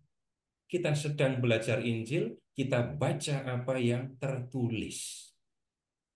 Ya, kita baca apa yang tertulis. Bukan bukan pemahaman tentang Tritunggal Bapak Ibu pasang di dalam teks kitab suci. Nanti Bapak akan menemukan macam-macam kebingungan. Keyakinan tentang Tritunggal justru dirumuskan setelah gereja membaca merenungkan isi kitab suci. Bukan sebaliknya. Ada pemahaman tentang Tritunggal, lalu orang menerapkannya di dalam teks-teks yang ada di dalam kitab suci. Nanti yang ada adalah kebingungan dan kekacauan. Nah, kemudian yang berikutnya, Bapa dan Yesus satu, gitu contohnya ya. Bapa dan Yesus satu. Tapi kemudian Bapak Ibu juga mengetahui Bapa menyerahkan kuasa penghakiman itu kepada Yesus. Oh, berarti nanti Bapak yang menghakimi itu Bapa apa Yesus? Di situ saya menyebutkan kekacauan nanti di dalam pikiran. Sehingga kalau kita sedang belajar Injil, pahami yang tertulis. Konsep-konsep atau pemahaman atau keyakinan teologis dipinggirkan dulu. Karena orang membaca kitab suci baru berteologi, bukan memiliki keyakinan teologis tentang Tritunggal misalnya, lalu itu dipasang di dalam teks-teks. Lalu jadinya itu tadi, teksnya akan biasa saja, pikiran kita yang akan jadi kacau. Nah, begitu dulu, Pak. Jadi saya tidak akan bicara tentang Tritunggal di situ, di dalam ketika saya sedang membaca teks kitab suci ini ya. Tapi kalau pertanyaannya, kalau Yesus sampai nggak ngerti kapan dia akan datang, Bapak Ibu, nanti akan ketemu teks-teks yang seperti itu. Yang prinsipnya sebenarnya adalah kamu nggak usah mikir kapan hari penghakiman datang. Yang harus kamu pikirkan adalah sekarang kamu harus ngapain. Begitu, Pak. Ya, makasih Pak Seto. Ya, atau lebih lengkapnya begini, kalau Bapak Ibu membaca teks kitab suci, yang dituju adalah sekarang saya harus bagaimana, bukan besok akan terjadi apa. Ya, begitu, Pak. Iya, Ya, terima makasih kasih Pak Pak. Seto. Ya.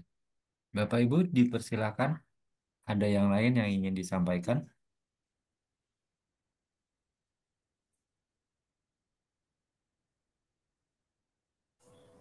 Yakin nggak ada?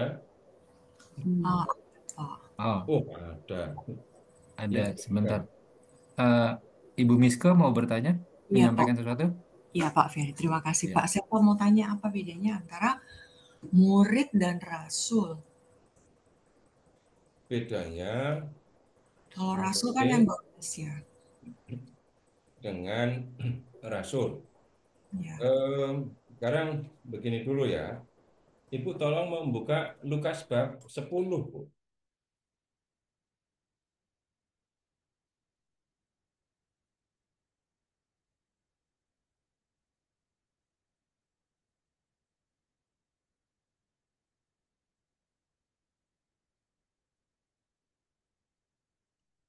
Sudah ketemu?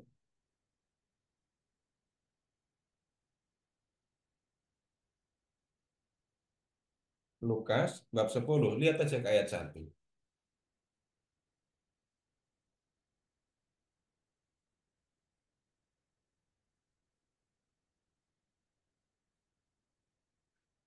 Sudah. Lukas 10 ayat 1. Apa yang Ibu temukan di situ? Hmm? Oh, masih mute, mute. Itu mute, Bu. Tolong di unmute.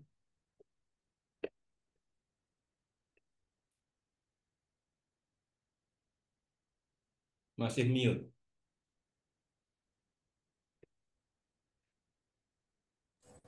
Oh ya. Oke, Ya. kalau rasul biasanya 12 ya yang kita tahu 12 Belum rasul. selesai. Belum selesai. Murid Belum kalau selesai. murid Ibu lihat dulu. Kita lihat urut. ya. Murid di situ, Tuhan Yesus menunjuk 70 murid yang lain.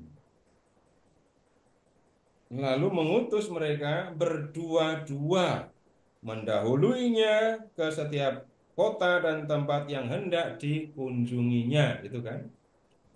Nah, sekarang pindah ke Lukas bab 6. Lukas bab 6.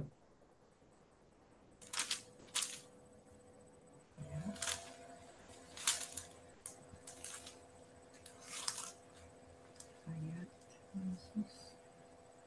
Ayat 12 ya. Lukas bab 6, ya, mulai dari ayat 12.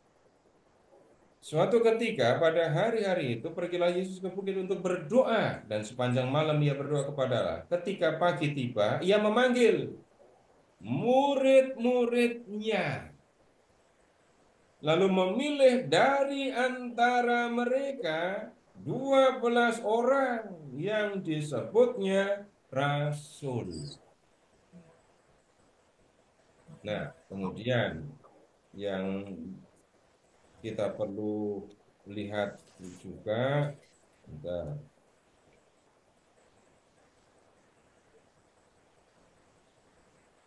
Jadi boleh dikatakan rasul tuh lebih eksklusif ya? Belum selesai itu. Oh, belum juga. Belum selesai. Ibu tolong cari, ya udah, Ibu tolong cari Yesus yang membangkitkan anak perempuan Yairus.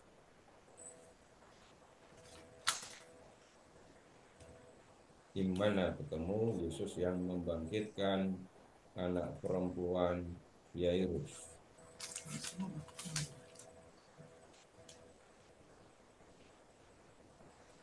Ada atau enggak? Mestinya ada. Lukas 8. Bab berapa? 8. 8. Ayat 4. Tolong lihat ayat 51.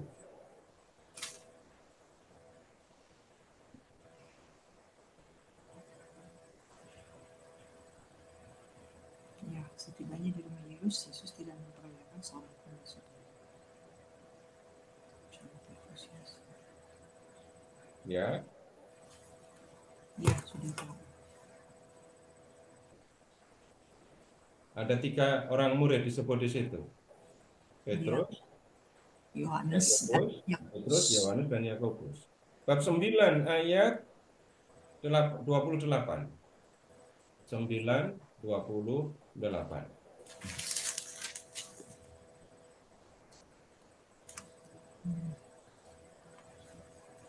Kira-kira 8 hari sesudah ini. Ya, Yesus membawa Petrus, Yohanes, Yakobus naik ke atas gunung untuk berdoa. 3 orang ini melihat Yesus membangkitkan anak perempuan Yairus. 3 orang ini juga melihat ketika ini Yesus menampakkan kemuliaan. Kemudian belum selesai lagi, masih ada lagi. Silahkan ke Bukit Zaitun. Silahkan ke Getsemani.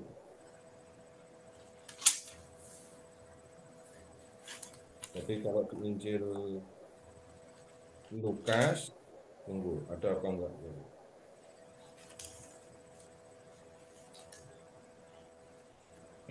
Ini enggak ada. Kalau di Injil lain ada. Sekarang begini, ada Yesus. Kemudian kalau pakai bahasa sekarang ya, di ring pertama itu ada 3 orang tadi, Petrus, Yohanes, Yakobus. Lalu di lingkaran dekat Yesus itu ada 12. Dari antara 12 orang itu yang paling dekat istimewa, istimewa ya, yang paling dekat dengan Yesus itu 3. Di luar 12 rasul ini ada murid-murid. 70 itu yang istimewa karena diutus. Di luar 70 apakah masih ada? Buka Kisah Para Rasul bab 1 yang ikut menunggu datangnya Roh Kudus itu ada 120. Kemudian di situ juga ada para perempuan yang tadi berangkat bersama Yesus dari Galilea itu. Nah, kemudian begini, yang disebut rasul itu adalah orang-orang yang secara khusus dididik gitu ya oleh Tuhan Yesus untuk kemudian mereka akan menjalankan misi khusus. Mereka yang mendengar, mereka akan menjadi penjala manusia. Kemudian itu rasul ya. Murid.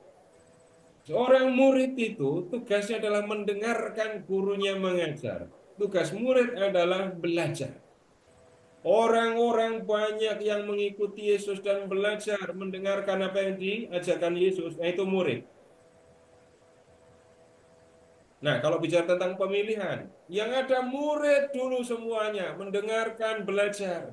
Yesus memilih dari antara mereka 12. Untuk apa? Mereka yang akan menjalankan misi khusus untuk memberitakan Yesus setelah Yesus kembali ke surga. Peran mereka istimewa dibandingkan dengan murid-murid tadi. Begitu, Bu. Oke, nangkap saya. Terima Nah, kasih, Pak. saya coba jawab lengkap. Nanti teksnya silahkan ingat-ingat sendiri ya, Bu ya. Banyak juga. Iya, iya. Iya. Pak Seto, tadi ada Pak Indrawan sudah raise hand. Pak Iya, Indrawan Chandra Agung. Apakah jadi Nah, bertanya Pak Indrawan? jadi Oh ya, ya, silakan Pak.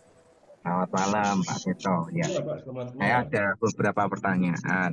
Yang pertama itu ketika Tuhan Yesus setelah kisah wafat ya, itu Bunda Maria ada di mana ya, Kak? Karena kan Alkitab kok sepertinya Kak tidak mengisahkan Bunda Maria di saat-saat itu ya, setelah setelah wafat gitu. Ya, seharusnya sih memang harusnya bersama dengan para rasul ya harusnya. Tapi kok kelihatannya kok seperti seolah-olah tidak diceritakan gitu. Apakah memang betul dengan para rasul? Itu yang pertama. Apa mau dijawab dulu yang pertama ini? Ya, yang pertama, Bapak silahkan ke kisah para rasul, Pak. Oh ya, Silahkan ke kisah para rasul. Bab 1, Pak. kisah para rasul bab Para 1. rasul, bab 1.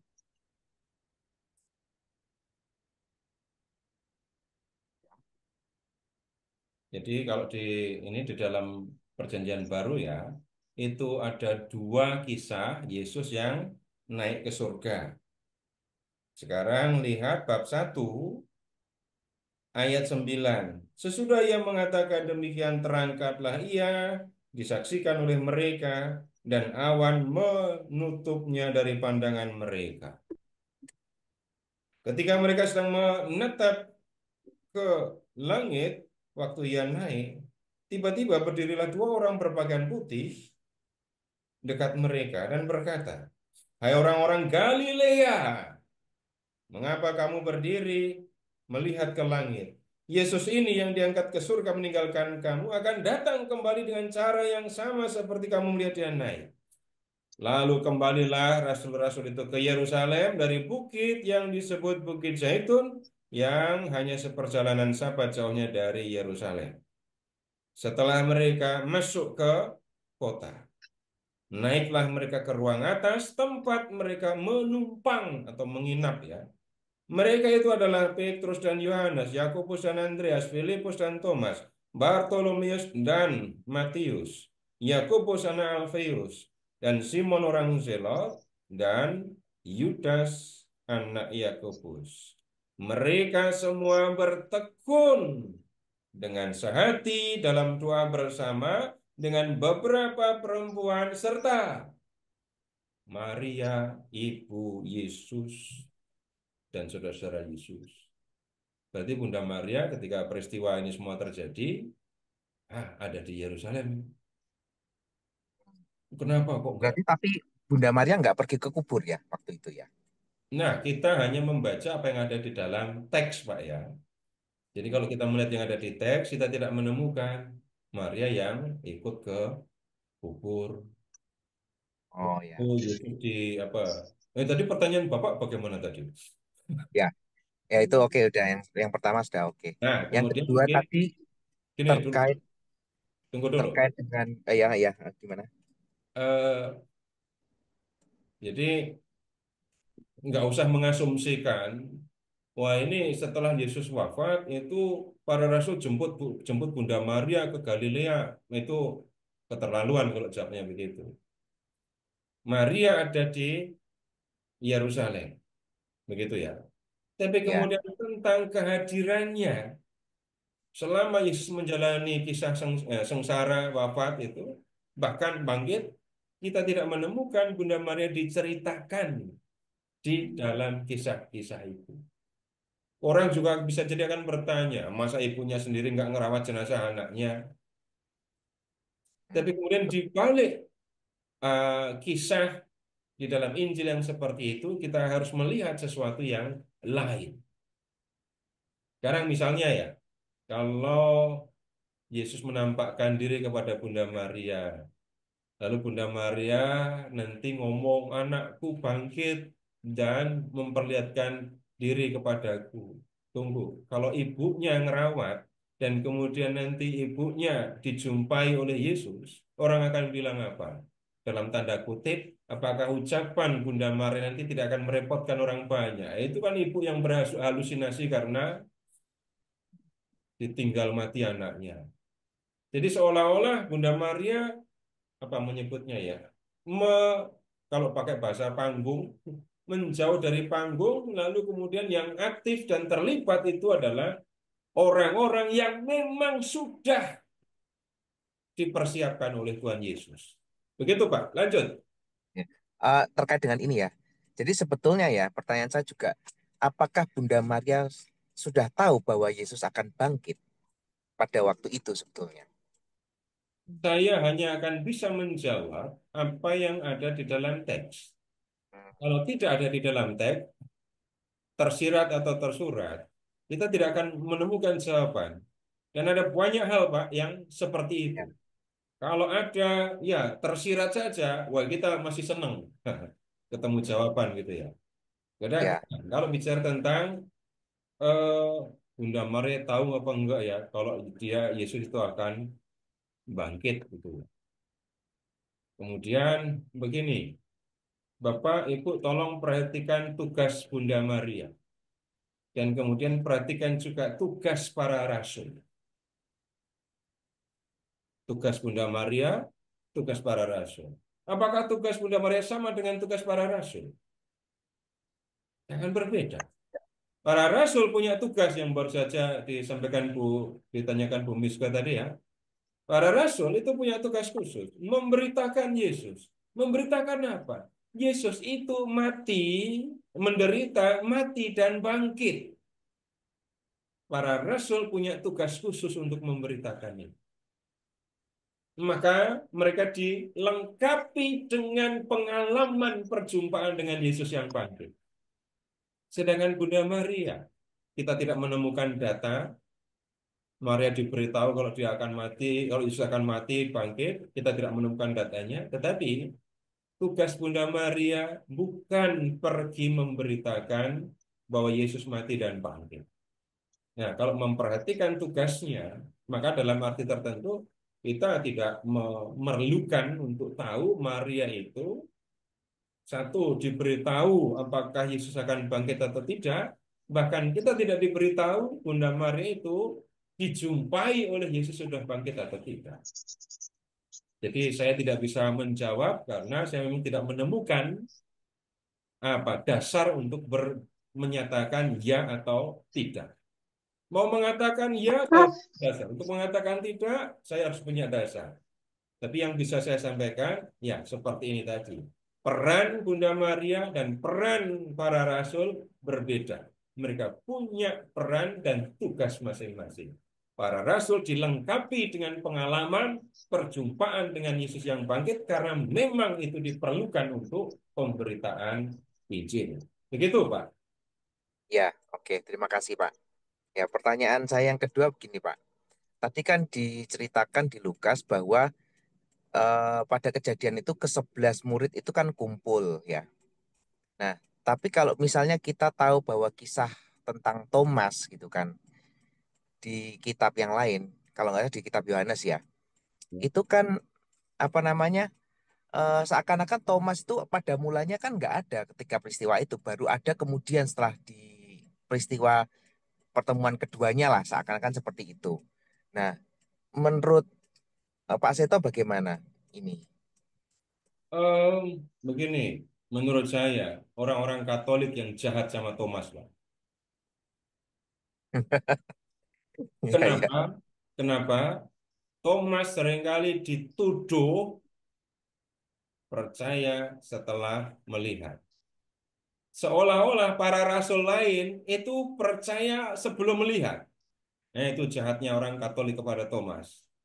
Sehingga ketika itu Yesus mengatakan berbahagialah yang percaya namun tidak melihat. Seolah-olah kalimat itu dipakai untuk mengecam Thomas.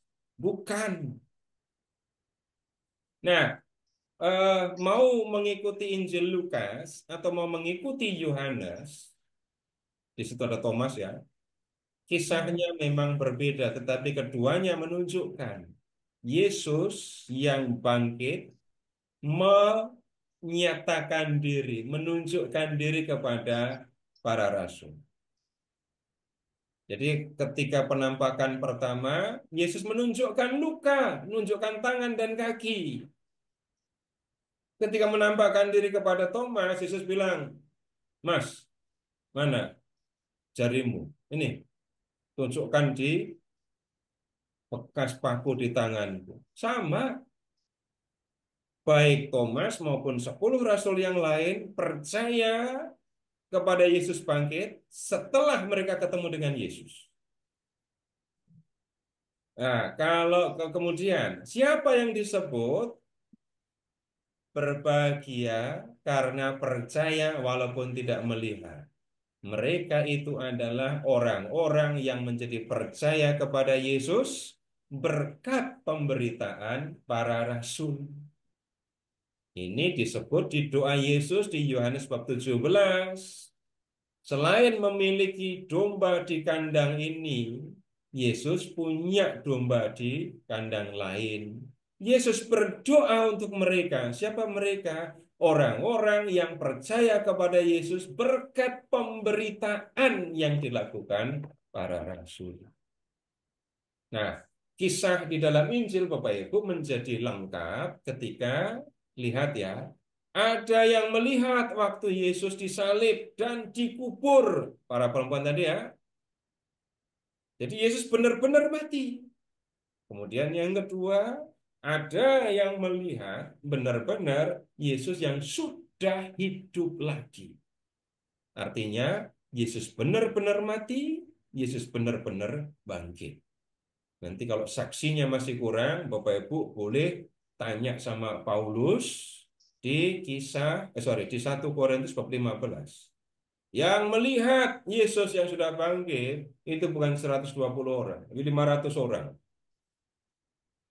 Nah, dengan memperhatikan ini semua Bapak Ibu, kita ya perlu menyadari para rasul adalah orang yang menyaksikan Yesus berkarya, ya, mendengarkan Yesus mengajar. Mereka juga melihat Yesus yang diadili, kemudian mati, dikubur, dan kemudian mereka menyaksikan bertemu dengan Yesus yang bangkit. Ini bagian penting untuk iman kita. Kalau Yesus nggak bangkit, sia-sia iman kita. Tapi kita tahu Yesus bangkit bukan karena rekaman CCTV yang ada di makam waktu itu, lalu melihat proses ketika Yesus bangkit. Nah, bukan begitu. Membuktikan Yesus bangkit bukan dengan membuka CCTV-nya. Tapi dengarkan para saksi. Saksi itu dipercaya kalau 2 orang sudah cukup menurut kitab Ulangan. Saksi kebangkitan Yesus lebih dari 500 orang kalau di 1 Korintus bab 15. Baik Bapak Ibu, sampai di sini ya kita belajar Injil Lukas bagian kisah Yesus. Kita masih akan belajar nanti ini ya tentang ajaran Yesus. Ajaran Yesus di Injil Lukas itu khas juga kalau dibandingkan dengan yang lain. Dibandingkan dengan Matius, Markus, apalagi Yohanes, pengajaran Yesus itu khas. Yang kita lihat nanti sikap Yesus kepada orang berdosa, itu ajarannya seperti apa. Kemudian kalau Yesus bicara tentang kasih, itu yang seperti apa.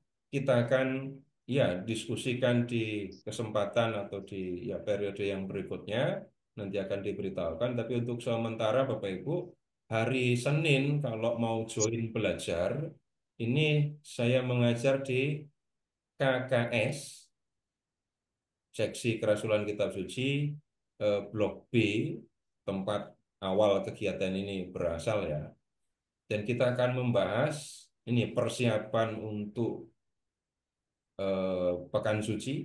Kita akan belajar tentang kisah sengsara dan kebangkitan Yesus, tetapi yang di Injil Yohanes. Ini siapkan untuk 3 pertemuan.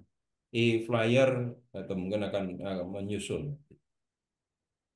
Panitianya jadi ini Seksi Kerasulan Kitab Suci Blok B. Nanti informasi lebih lengkap tanya Pak Roy Panjaitan.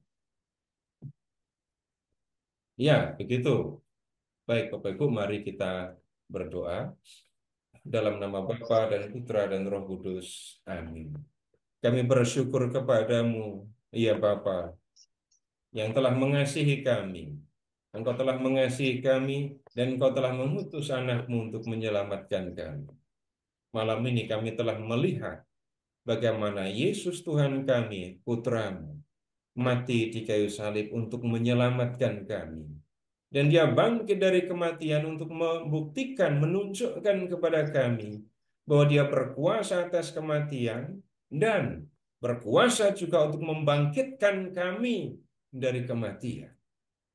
Bapa, bantulah kami agar pemahaman kami tentang Yesus yang berkuasa atas kematian menolong kami untuk percaya sungguh-sungguh kepadanya, untuk mengikuti kehendaknya dengan sungguh-sungguh, karena yang percaya kepada Yesus akan bangkit seperti Dia.